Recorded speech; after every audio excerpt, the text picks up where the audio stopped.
He's almost certainly the only Bickershaw attendee with a great new album out this year on EMI Capital. Farewell, okay. You're beyond your way. You're beyond your own hand. I'm melting at dismay. I can't go on after what you've done. There are two words that sound like prayer. Not gonna tell you which one I'm thinking of. Farewell, okay. That was Farewell OK, the first song on The Boy Named If, the new album by a guest who had a most unusual path into the Dead's music, and who I can't believe I'm introducing. Please welcome to the Good Old Grateful Dead cast, Elvis Costello. I was actually raised by my mother, who was a gramophone record assistant, as they called them, when she left school in 1943. So to say that records have a big part in my life is something of an understatement when you consider that my parents met across the counter of a record shop. The one that my dad went into as a local jazz trumpet player, and there's this woman, a young woman there who knows about jazz and other kinds of music.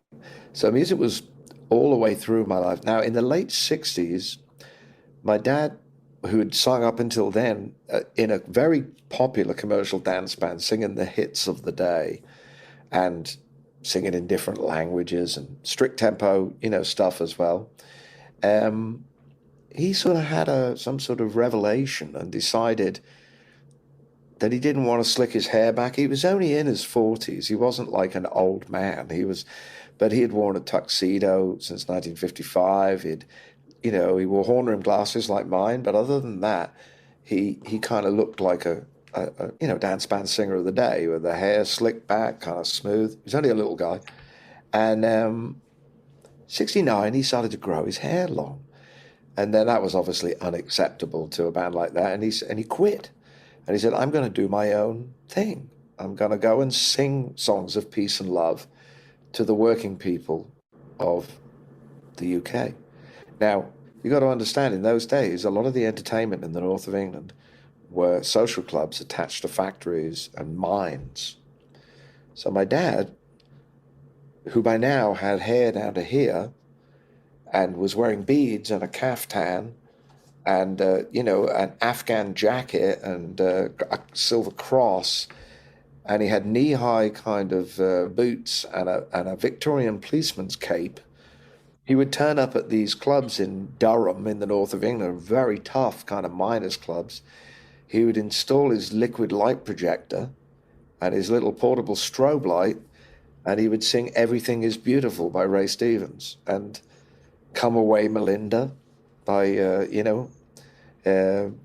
and all these songs that were largely optimistic. He would sing a few Irish songs.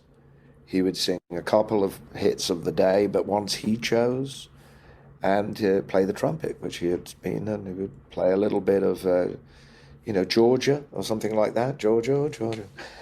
So it was very extraordinary that while I had short hair, and I was still at school, because you had to have short hair at school, and listening, certainly in the late 60s, I was listening to Motown and Stax and the Beatles still and stuff like that.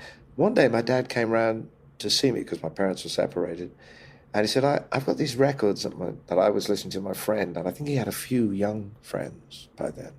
I don't know how to put this exactly, but let's put it this way. For a while, he had a little part-time group, and they were called the Hand-Embroidered Lemon Peel. And it involved a flute and a harp and my dad singing poetry. And he was going to be like the Incredible String Band, if you know that group, And I think I always thought, when you, bear in mind I was about 14, 15. I don't know whether you remember this time when you start to see through the alibis of adults. Like your teachers, you start to realize they're people and they can make mistakes.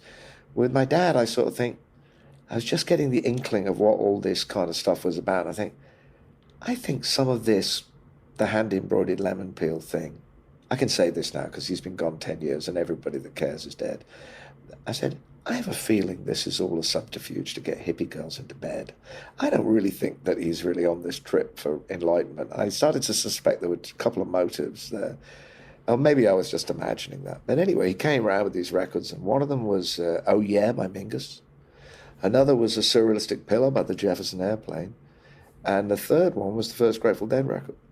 There was a Marvin Gaye record in that pile and a Joni Mitchell record. That was a pretty good starter kit. That was more records than I could afford with pocket money, you know? And so that's, you know, the golden road to unlimited devotion began there.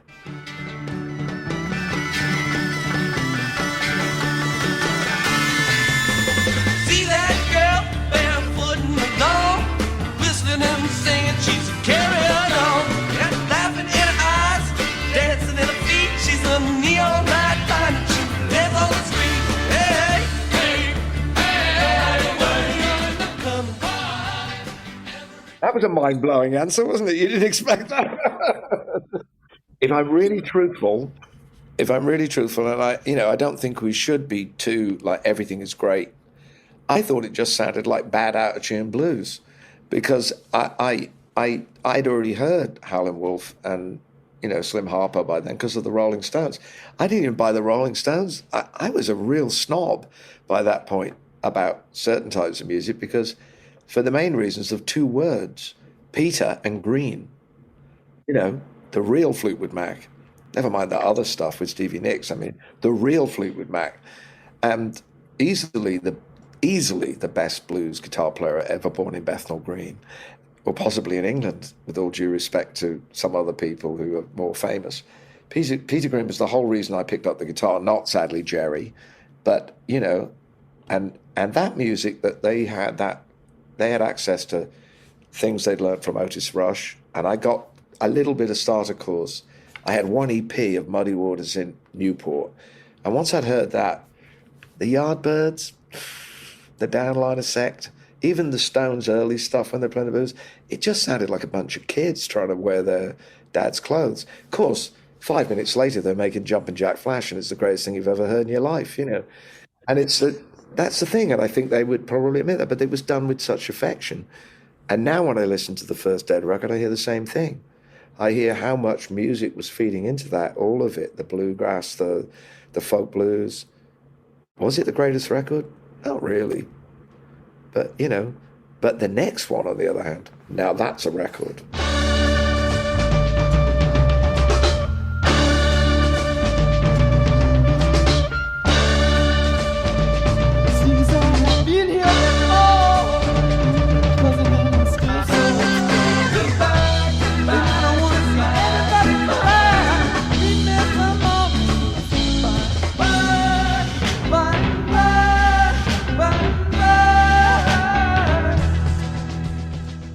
That really is out of sight. That's a mind blower.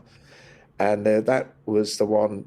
Skip ahead a couple of years. I'd learned to play the guitar a little bit myself by then. I was starting to play in public.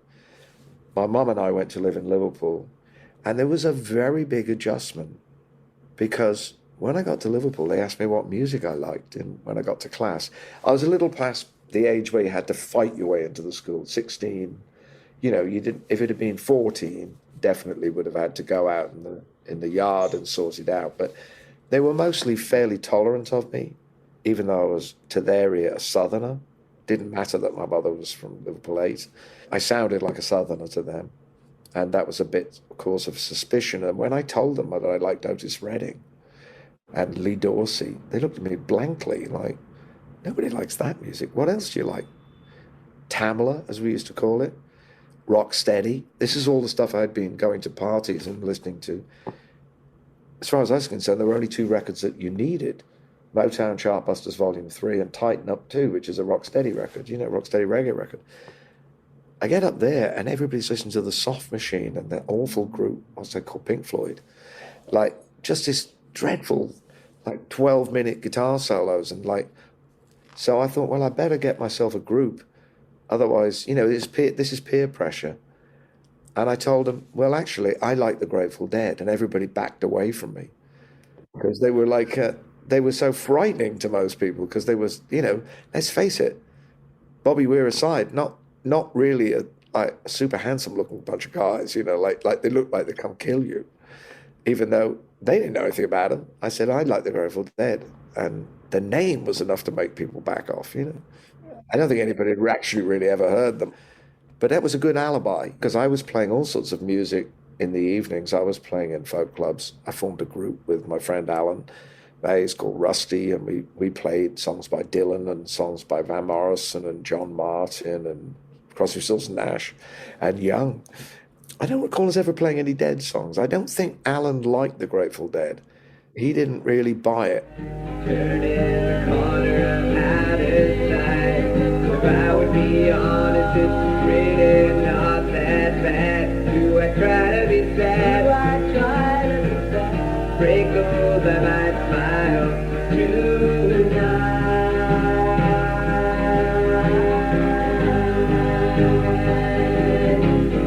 And warm house go cold out as I step once more. That was Rusty's 1972 home demo of Warm House, an early original by the artist then known as D.P. McManus, where you can totally hear the CSN influence.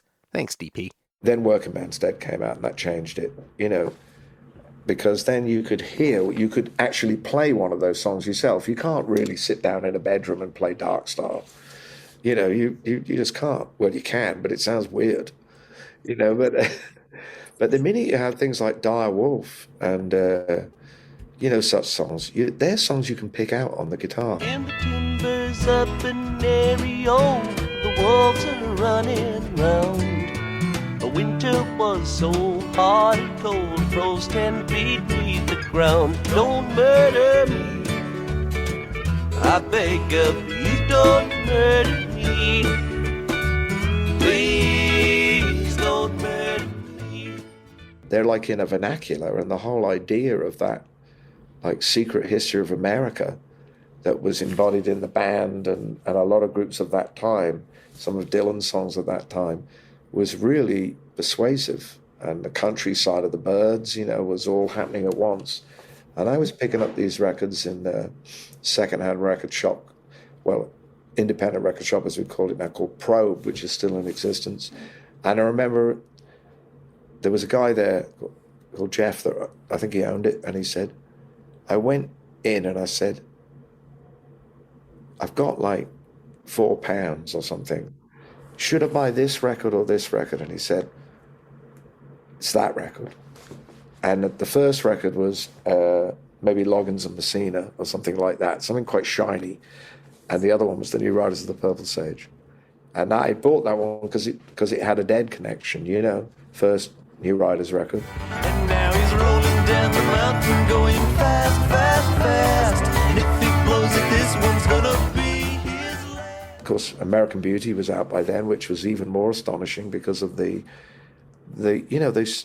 really supernatural kind of vocal harmonies, which I never really worked out until many, many years later, where I got to sing one of those songs, how very imaginative they were as pieces of music. I mean, they're obviously beautiful melodies, and that was really the deepest time for me of really identifying with the songwriting of particularly Hunter Garcia. I mean, I couldn't write like that. I certainly couldn't play the guitar to save my life. Still can't. Those songs were very, very amazing. Phil's song, you know, Box of Rain, and Broke Down Palace, I love so much. That's and they had this incredible sadness to them. Fare you well, fare you well. I love you more than words can tell. Listen to the river sing sweet songs to rock my soul. Do-do-do.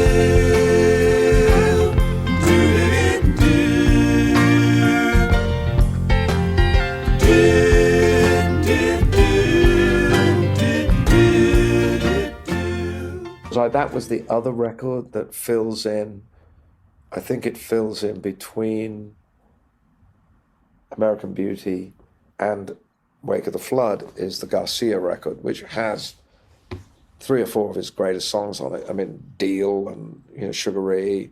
These are things that come from a deep root. You can go back and hear Elizabeth Cotton singing the original folk version of Sugar Ray, which Jerry would have known that for sure. I mean, that's the stuff that he came out of with the jug bands and the bluegrass. And these are things that I went deeper and deeper into, partly introduced by bands, like whether it was, from the introduction to this world of rich American music, the band, the Dead of that early 70s period, the Byrds, when Graham Parsons was with them, that was a huge education to people that had really grown up on beat group music, which was really largely filched from American R&B, into which Motown, with its ability to communicate as pop music, completely disrupted everything. In the mid-'60s, when we called it Tamla, you can imagine what a shock it was to have like Marvin Gaye and the Temptations turn up on television, make everybody look like amateurs, except the Beatles, So we got our education in music because it had to travel so far. There was no internet to look it up on. You had to wait until somebody interpreted a song. And you said, well, who's this person?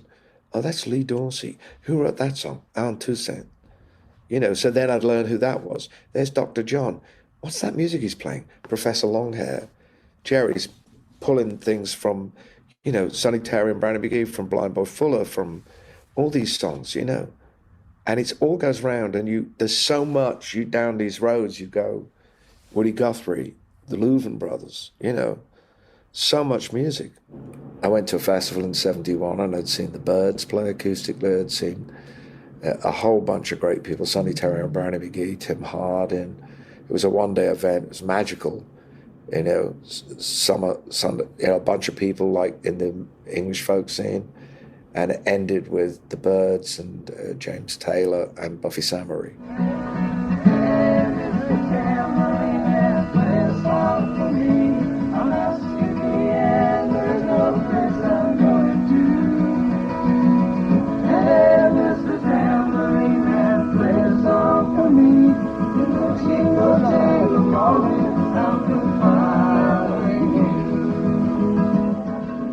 That was from the Byrds acoustic mini set at the Lincoln Folk Festival on July 24th, 1971. Ask a taper. So I was really anxious to go to another festival and have that kind of experience. That was all acoustic music, as you might have noticed, but then they announced the Grateful Dead were going to play near Wigan in Lancashire. And I couldn't believe it. I couldn't believe the Dead were going to play kind of 30 miles from where I lived, The festival was a 3-day festival, and, by now we'd seen the Woodstock film, and of course that meant festivals, that's where girls take their clothes off. That looks like a good place to be, not thinking about the fact that it rains a lot during Woodstock, but it rains all the time in England, particularly in summer, and there was not going to be any nakedness. There was going to be a lot of mud. There was, when you're a teenager, you're sort of thinking, this is going to be fantastic. Everybody's going to throw all caution and modesty to the wind, and heaven knows, what excitement will prevail.